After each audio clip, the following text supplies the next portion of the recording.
Bom dia, meu nome é Júlia Cavalcante, eu sou historiadora da arte, doutoranda em arquitetura e pesquisadora no Instituto Tunga. Então, agora nosso olhar vai um pouquinho mais para o contemporâneo, né, em relação ao que às outras apresentações que nós vimos. Então, o trabalho que eu vou apresentar se chama Entre Vida e Obra, um estudo de gravitação magnética de Tunga a partir de sua biografia e arquivos. Essa pesquisa ela tem um viés que parte também do meu doutorado e ela parte especificamente dessa obra chamada Gravitação Magnética do Tunga, que foi apresentada na 19ª Bienal Internacional de São Paulo. E nós vamos ver que, embora ela tenha sido apresentada somente uma vez, com Tunga em vida, por conta das dimensões da obra, a complexidade de montagem, ainda assim ela é uma obra central na produção do artista, em particular o que ele vinha produzindo na década de 80. Então aqui nós vamos ver também como que ela funciona como uma espécie de eixo para outras obras que ele vinha produzindo naquele período e também para os temas em questão que ele vinha produzindo e que vão permanecer ao longo da sua trajetória como artista. Então, esse é Tunga, cujo nome completo e verdadeiro é Antônio José de Barros Carvalho Melo Mourão. Ele é um dos artistas mais representativos da arte contemporânea brasileira. Participou de importantes exposições no Brasil e no exterior, no Louvre, na Bienal de Veneza, Documenta de Kassel, entre muitas outras. E sua obra é caracterizada por uma intensa interlocução entre diversos campos dos saberes, atravessando a literatura, a filosofia, a psicanálise, a poesia, até campos mais voltados para a ciência, como a alquimia, física, química. Então, o objetivo desse trabalho é analisar especificamente a obra Gravitação Magnética, principalmente nas suas dimensões material, simbólica e biográfica. E assim compreender o papel dessa instalação monumental como um núcleo de radiação poética em relação ao que Tunga vinha produzindo no período. Então, para isso, a pesquisa se apoia em dois referenciais teórico-metodológicos principais, que é a forma como eu vou olhar para essa obra. A primeira delas é a noção de biografia intelectual do Dossi, que é uma noção muito interessante porque ela permite você compreender vida e obra como dimensões integradas, não vendo como de forma separada.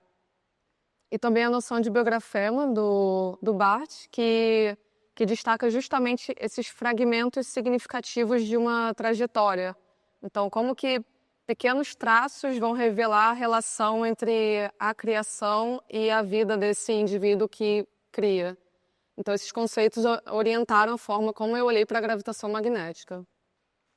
As principais fontes consultadas para essa pesquisa foram principalmente os arquivos pessoais do próprio artista, que são compostos por cadernos, fotografias, manuscritos dele, jornais que ele guardava, material audiovisual, que hoje são preservados pelo Instituto Tunga. E de modo complementar, eu também recorri a textos de autores que conheceram o Tunga, tiveram uma relação de amizade muito profunda com ele ao longo dos anos e que também escreveram especificamente sobre gravitação magnética, como a Kathleen Lampert, Sully Ronick, Paulo Venâncio Filho. Essa é a obra, Gravitação Magnética. Ela foi apresentada em 1987 e ocupava o espaço central do pavilhão da Bienal de São Paulo. Com 14 metros de altura, a obra era composta por essa imensa cabeleira e uma cabeça fundida em ferro que ficava suspensa nesses fios de aço que desciam do teto até tocar o chão apoiada sobre placas metálicas. E a cabeça foi moldada a partir do rosto do próprio artista. Mais à frente eu vou apresentar e falar mais sobre isso. E no solo nós vemos os elementos se organizando como um desenho de uma figura humana, curvada, formada por pedaços de ímãs e limalha de ferro. E o Tunga mesmo descrevia essa instalação como uma espécie de pêndulo, né? Essa estrutura que oscila em resposta às forças da Terra. E aí um outro ponto que foi interessante de descobrir através dos arquivos é que, embora o título da obra seja Gravitação Magnética, ela na verdade surge de um poema que foi publicado no catálogo dessa Bienal de São Paulo, chamado Enquanto Flora Aborda Tomba Magnética. É um poema extenso, né, para ser um título de uma obra. E aí foi interessante encontrar o próprio manuscrito do Tunga entre os arquivos dele e poder fazer essa relação com o título que já tinha visto no catálogo. O Paulo Venâncio Filho mesmo cita que trata-se de um título proporcional à grandeza da própria obra. E, de fato, né? Bom, e também, embora pareça ilógico à primeira vista, esse poema, na verdade, ele funciona como um dispositivo de instauração, né? É um enunciado poético que, na verdade, dá origem à obra. Como que a materialidade daquela obra monumental surge inicialmente de palavras escritas. Quanto à montagem da obra, o processo começou, então, com uma maquete. Aqui vemos a imagem do Tunga ao lado dela, para que ele pudesse estudar essas proporções em relação ao espaço expositivo. A montagem também contou com uma equipe, como vemos ali naquela imagem superior na lateral. Aqui embaixo podemos ver o Tunga ao lado dessa cabeça que foi moldada a partir dele, ali durante a montagem. Também ambas as fotos foram extraídas de jornais de época, que divulgavam a exposição e, de certo modo, também colocavam a obra em protagonismo.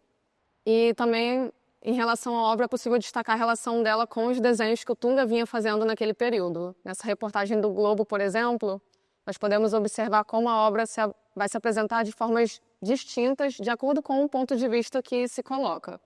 Por exemplo, vista de baixo, ela se impõe como uma escultura, e vista do alto, ela revela esse desenho traçado no chão por ímãs e limalha de ferro. E essa dualidade que inspirou uma outra série de desenhos do Tunga, também intitulada Gravitação Magnética, que é essa que vemos aqui na lateral, nos quais o Tunga transpõe para a forma bidimensional isso que ele havia feito no ultradimensional com gravitação magnética. E essas imagens, elas são marcadas então por essas linhas curvas que sugerem esse corpo dobrado ou uma forma fetal e mostram essa constante alternância entre ultradimensional e o bidimensional, que era uma prática muito recorrente na produção do Tunga. E um outro ponto central também de gravitação magnética se trata justamente da autorreferencialidade. Isso porque, como comentei, a cabeça suspensa na obra foi moldada a partir da própria cabeça dele, né? Então, nesse sentido, o artista introduz essa dimensão autorrepresentativa. Ele se insere como parte da obra e sendo ao mesmo tempo o criador e a criatura. E aí essa fusão, ela vai aparecer de forma muito poética também em uma performance que depois ele vai chamar de Semeando Sereias, também do mesmo ano de gravitação magnética, de 87.